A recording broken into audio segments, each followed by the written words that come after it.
उत्तर में मराठों के अलाभकारी अभियानों से क्षुब्ध होकर पेशवा ने सदाशिवराव को उत्तरी अभियान का नेतृत्व सौंपा, किंतु वह उसकी भूल थी, क्योंकि सदाशिवराव भाऊ साहब उत्तर की राजनीति तथा युद्ध प्रणाली से परिचित नहीं थे।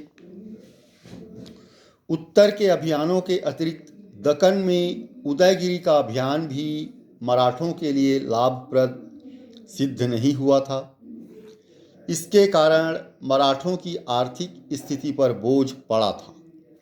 इस समय उनके पास पर्याप्त मात्रा में युद्ध सामग्री नहीं थी। इसी बीच नजीब खां ने निचले दोआब में मराठों के सभी ठिकानों पर कब्जा कर लिया था।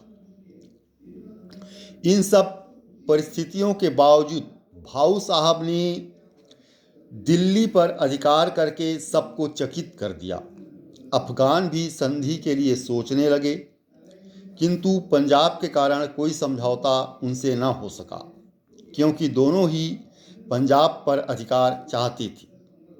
भाऊ साहब की स्थिति गंभीर थी, क्योंकि दोआब से आने वाली रसद अब्दाली व उनके सहयोगियों के द्वारा काट दी गई थी। सूरजमल से अपमानजनक व्यवहार के कारण उसने जाटों की मित्रता खो दी थी। मल्हार राव होलकर भी भाऊ साहब के व्यवहार से असंतुष्ट था। राजपूत पहले ही तटस्थ थे। आर्थिक तंगी के कारण पेशवा द्वारा भी कोई सहायता नहीं भेजी जा सकी। मराठा कैंप में भूखमरी की हालत हो गई, किंतु अफगानों की चौकी कूंजपुरा पर अधिकार हो जाने के कारण भाऊ साहब की स्थिति सुधरी। दिल्ली के तख्त पर शाहजादा अली गौहर को शाह आलम के नाम से गद्दी प्रदान की गई। वह शुजा उद्दौला का उसका वजीर बना रहने दिया गया, ताकि वह मराठों के पक्ष में आ जाए और अफगानों का साथ छोड़ दे, किंतु ऐसा नहीं हुआ। जमुना के पश्चिमी तट पर अपनी स्थिति मजबूत कर भाऊ साहब कुरुक्षेत्र की ओर बढ़े, किंतु अब्दाली उससे पूर्व ही अपनी मुख्य सेनाओं के साथ रवाना हो चुका था। 29 अक्टूबर को दोनों सेनाएं पानीपत के मैदान में आ जमी। शुरू में मराठों की स्थिति मजबूत थी, किंतु मराठा सेना के कुछ कमांडरों के मारे जाने के बाद मराठा सेना सब ओर से घिर गई व उसका रसद संबंध टूट गया। भाऊ साहब ने शत्रु से संधि करवाने की प्रार्थना की, किंतु नजीब खां के प्रभाव के कारण अब्दाली तैयार नहीं हुआ। वैसे ही अफगान सैनिक संख्या में अधिक थे।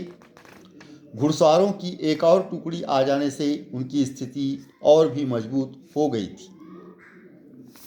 इसके विपरीत मराठे भूखमरी व ठंड के कारण बेहाल थे। उनके घोड़े कंकाल मात्र ही रह गए थे।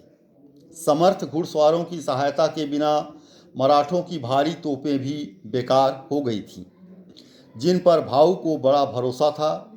वह सूरजमल द्वारा सलाह दिए जाने के बाद भी उनको पीछे नहीं छोड़ा। सूरजमल की मराठों की परंपरागत युद्ध प्रणाली को अपनाकर शत्रु पर वार करने की सलाह को भी ठुकरा दिया गया। अपने भतीजे विश्वासराव की मृत्यु के कारण भाऊ साहब के किंकर्तव्य विमूढ़ हो जाने की स्थिति में मराठा सेना में भगदड़ मच गई, जिसका फायदा उठाकर अब्दाली ने अपनी 1500 तोपों से हमला कर दिया। इस युद्ध में भाऊ साहब के अतिरिक्त तुकोजी सिंधिया, यशवंतराव पवार, पिल्लय जी जाधव जैसे 27 महान सरदार, सैकड़ों की संख्या में छोटे सरदार तथा 28,000 मराठा सिपाही काम आए। पानीपत के युद्ध में हार के कारण मराठों की प्रतिष्ठा को भारी क्षति हुई।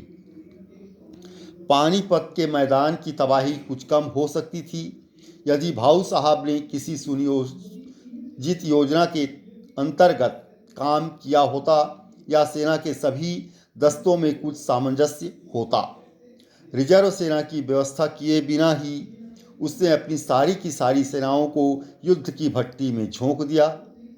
जदुनाथ सरकार के शब्दों में उसने हारे हुए ज्वारी की भांति अपना सब कुछ एक ही दांव पर लगा दिया। युद्ध के शीघ्र ही बाद बालाजी बाजीराव की मृत्यु हो गई और 1761 में पेशवा पद माधवराव को प्राप्त हुआ।